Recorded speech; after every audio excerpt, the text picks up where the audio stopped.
Okay, in one of my last videos, I showed the use of a subroutine, jump to subroutine, and how to one of the ways to get rid of the parameter passing.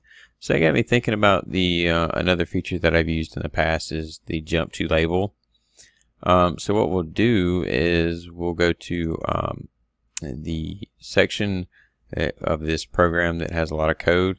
This is the code that I'm using that I built in my Udemy course.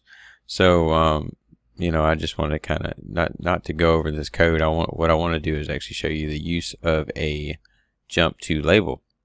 So what we do when you're using a jump to label is up here you can basically use a jump, right? And this would jump to a label, and then it would bypass all of the logic that is jumping around. Therefore, you couldn't use it. So in the case of what I'm doing right here, I have a servo that I want to use a cam on, and what I want to do is add a jump to it. So I'll simply jump, and then you generally what you do is you call it like, say for instance, you'll say jump, or you can put whatever you want up there as far as that goes, and then what you want to jump around, like say for instance I wanted to jump around this code, and this code works right now, and I can show you that it works. So it's actually running right now. Okay, so I'll show you that. Now if I wanted to jump around it and have it not work, then I just simply use that same jump, right? And that way it knows, as far as where to go. As far as, jumping and using the label, like the label itself, again, you can go to these two actually work together.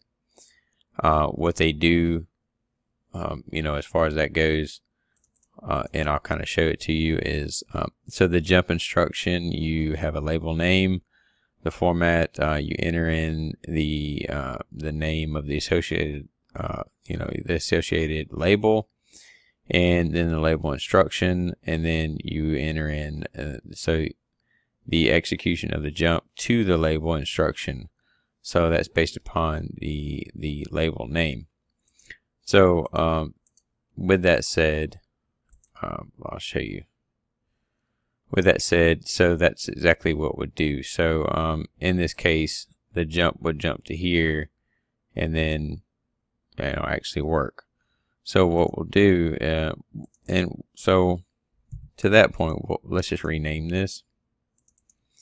Let's just rename this, like I don't know, we'll call it label 1 in that case.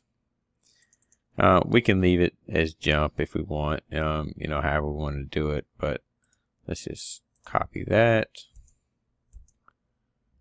So it does keep a retentive memory, so if we wanted it to actually do that as well.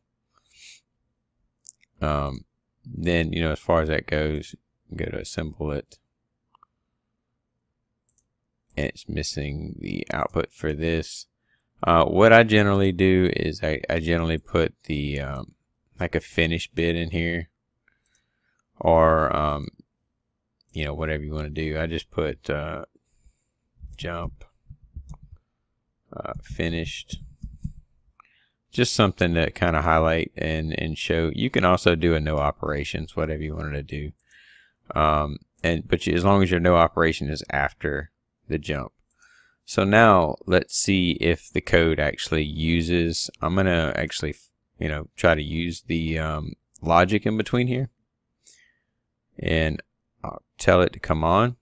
So you see the no matter what I do, it's not actually working, because what's happening is the program is scanning all these rungs, and then when it hits this jump, it's jumping around. So I can actually call this, and I don't have to do it label 1. I can call it jump, and the same thing here. I can call this jump, same thing.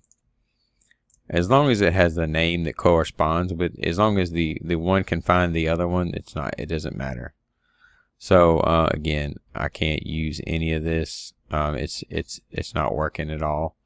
And that's because I'm jumping around that logic. So if you had logic or something that you didn't want to use temporarily, or you just wanted to take it out of the system temporarily as a test, or for whatever means, troubleshooting, or just wanted to take it out because that section of the machine is not running right now, or whatever the case may be, you can, or you rebuilt the code, but you don't want to throw away the old code. You want to keep it just in case something happens, or just in case you're wrong, or you want to have a couple of different test scenarios.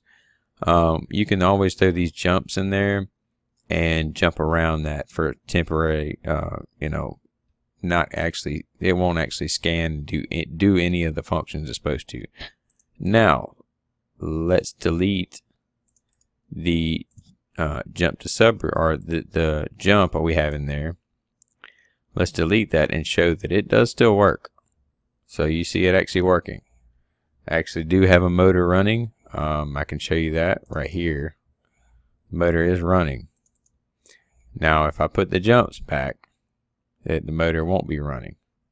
The logic, or I'm not able to operate the jump that was in here. So again, I just wanted to, this is something that got brought up, kind of got brought to my attention when I was talking about these jump to subroutines, because in your program control up here, you have the jump, you have a label, and the jump to subroutine was just something right by it. So I thought, well, what better time to actually use that than now, or talk about that now than I just had a video the other day talking about the jump to subroutine.